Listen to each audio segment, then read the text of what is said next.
예수님의 명령에 순종한다고 하는 것은 강도의 차이만 있을 뿐이지 사실은 다 어려워요. 우리 힘으로는 순종할 수 없어요. 쉽지도 않고 귀찮은 일이고 우리 힘으로는, 우리 생각으로는 순종할 수 없습니다. 왜냐? 하나님의 생각은 우리 생각보다 높아요. 어느 정도 높냐? 상상도 할 수 없어요. 상상도 할 수 없어요.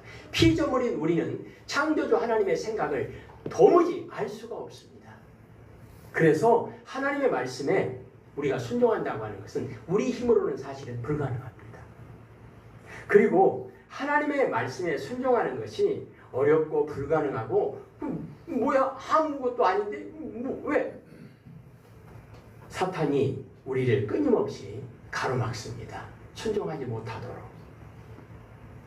그런데 예수님께서는 우리가 잘 아는 것처럼 우리를 너무나 사랑하시고 나보다 나를 더 사랑하시는 분입니다. 예수님께서 우리에게 순종하기 어렵고 불가능한 것을 우리에게 명령하시겠습니까? 안 합니다.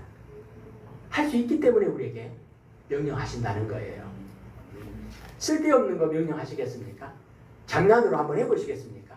그렇지 않아요.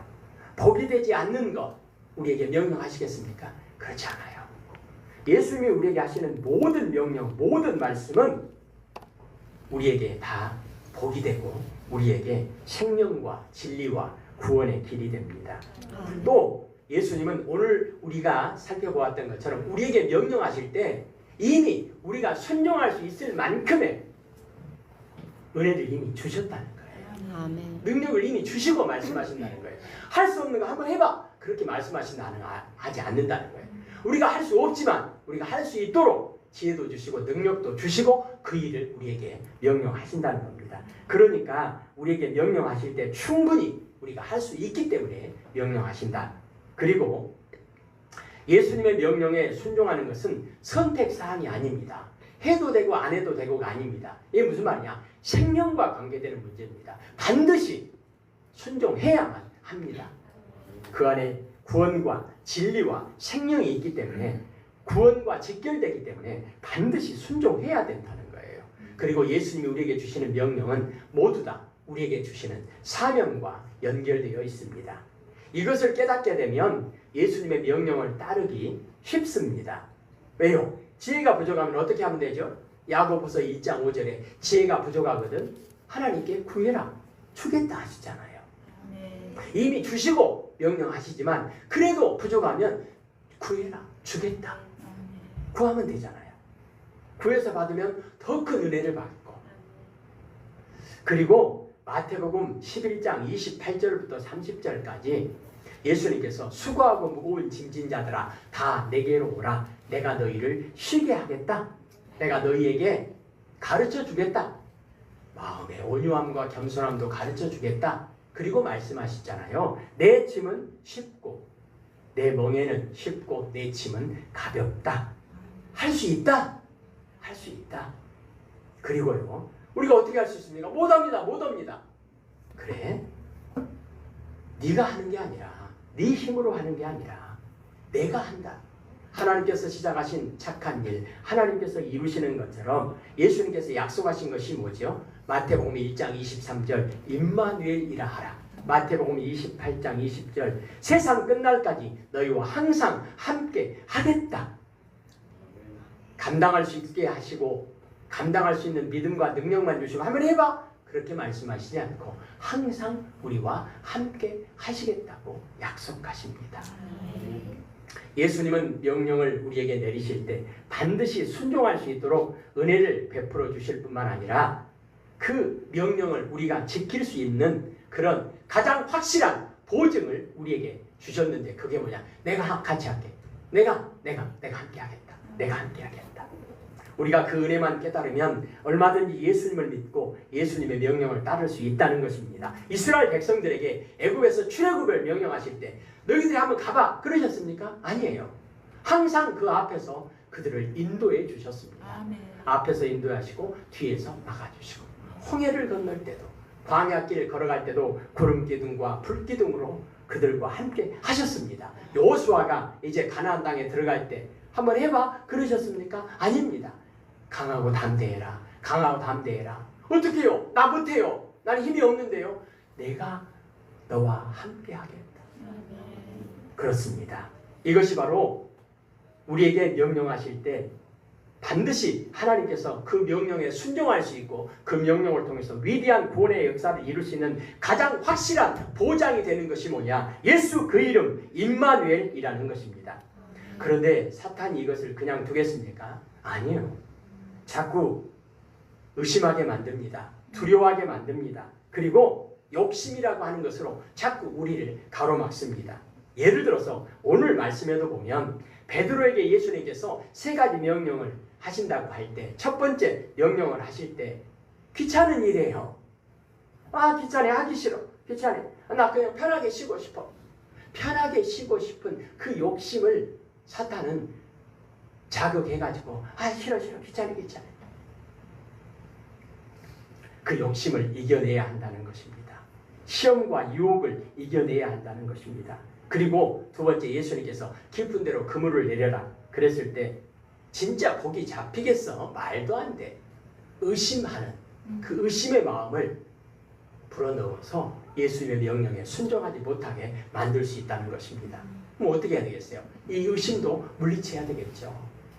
그리고 나를 따르라 하실 때 평생 살아온 본토 친척 아버지의 집 생업을 버리고 떠나라고 바꾸라고 명령하실 때 이 명령에는 어려움, 의심과는 또 다른 귀찮음의 피곤함의 그런 차원과는 또 다른 두려움과 더 큰 위험을 감수해야 합니다. 모든 것을 버리고 예수님을 따르라고 평생 나 고기 잡아왔는데 이거 안 하면 나는 뭐 먹고 살 거야? 나 어쩌라고? 나의 미래를 과연 누가 어떻게 보장할 건데? 이런 여러 가지 문제가 우리 앞을 가로막습니다.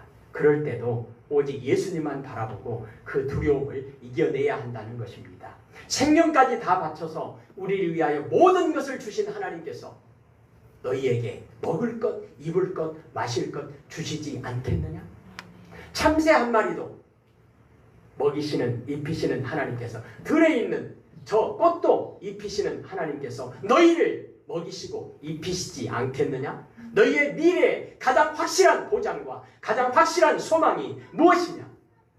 시편 127편 1절부터 8절까지 9월달에 우리 어린 아이들에게 외우라고 부탁하는 말씀인데요. 내가 눈을 들어 산을 보니 나의 도움이 어디서 올까? 누가 나를 도와줄까? 나의 도움이 천지를 지으신 여호와 하나님에게서로다. 창세기 6장에 보면 노아가 나옵니다. 하나님께서 노아에게 생전 보지도 못하고 알지도 못하는 산 꼭대기에다가 배를 지어라. 그것도 나룻배, 조각배가 아니라 어마어마하게 큰 배를 지어라. 노아가 어떻게 순종할 수 있겠습니까? 근데 노아가 순종했습니다. 어떻게 해요? 원리는 똑같아요. 창세기 6장 8절에 보면 노아는 여호와께 은혜를 입었더라. 은혜를 주시고 하나님께서 노아에게 구체적으로 이제 방주를 지어라. 그랬을 때 노아가 그와 같이 하니 뭐예요? 오늘 베드로에게 말씀하신 것도 그와 같이 하여잖아요. 그 뭐예요? 말씀에 의지하여 말씀대로 순종해서 자기에게 명하신 대로 다 준행하였더라. 아브라함을 부르신 것도 마찬가지예요. 너는 복이 될지라. 아브라함이 여호와의 말씀을 따라갔고 준행하였더라. 창세기 12장 7절 8절 아브라함은 가는 곳마다 제단을 쌓고 하나님께 예배를 드립니다. 하나님의 이름을 불렀더라. 시편 128편에 보면 여호와를 경외하는 자에게 복을 주시겠다고 거듭거듭 말씀합니다. 오늘 누가복음 5장 5절에 베드로가 고백합니다. 말씀에 의지하여 내가 그물을 내리리이다. 말씀에 의지하여가 뭐예요? 말씀을 잘 들었다는 거죠. 그리고 그물을 내렸다는 얘기는 말씀대로 순종했다는 것입니다. 이것이 해답입니다. 우리의 선한 목자 되신 예수님께서 우리에게 나를 따르라고 말씀하십니다. 사랑하는 성도 여러분, 예수님은 우리가 잘 되기를 바라십니다. 나보다 나를 더 사랑하시는데요. 그래서 필요하다면 꼭 필요할 때는 고난이라고 하는 이런 터널을 통해서도 우리를 더 빠른 길로 우리가 꼭 도달해야 할 그곳으로 인도하실 때가 있습니다. 그럴 때 그 고난이 비록 힘들고 어려울지라도 그 고난을 통해서 하나님께서 우리에게 주시는 하나님의 놀라운 은혜와 하나님의 축복을 받는 기회로 삼으시기 위하여 고난이 올 때 어떻게 해야겠습니까? 기도해야 합니다. 기도해야 합니다. 그리고 기도 가운데 하나님께서 우리에게 감동을 주시고 우리에게 말씀을 주실 때 그 말씀이 바로 그 말씀 안에 생명이 있고 그 말씀 안에 구원이 있고 그 말씀 안에 진리가 있고 그 말씀 안에 그렇게 우리가 원하는 것과는 비교가 안 되는 하나님의 크신 그 은혜와 사랑과 복이 있음을 알고 창세기 1장 28절에 하나님께서 약속하셨던 그 놀라운 축복을 다시 한번 회복하는 그 하나님의 형상을 회복하는 그 놀라운 은혜의 주인공이 되기 위하여 오늘 우리는 두 가지를 생각해 보았습니다. 고난이 올 때 우리는 하나님께 기도하십시다. 그리고 하나님의 말씀에 우리가 순종하십시다. 그렇게 될 때 우리의 믿음이 더욱더 성장하게 될 것이고 더 큰 은혜를 받게 될 것이고 그리고 더 큰 순종을 하게 될 것이고 그것을 통해서 하나님께 더 크게 영광을 돌릴 것이고 그렇게 되면 우리도 세상에 복이 되는 놀라운 축복의 주인공이 될 것입니다. 사랑하는 성도 여러분, 오늘도 예수님께서는 우리에게 말씀하십니다. 내가 걸어가는 이 길 너희도 따라올 수 있겠느냐? 기도하십시다. 하나님 아버지, 예수님께서 우리에게 내가 곧 길이요 진리요 생명이라고 하셨는데 그 길을 우리도 걸어가고 싶습니다. 걸어갈 수 있는 힘을 주시고 걸어갈 수 있는 믿음을 주시고 걸어갈 수 있는 은혜를 더하여 주옵소서. 예수님 이름으로 기도합니다. 아멘.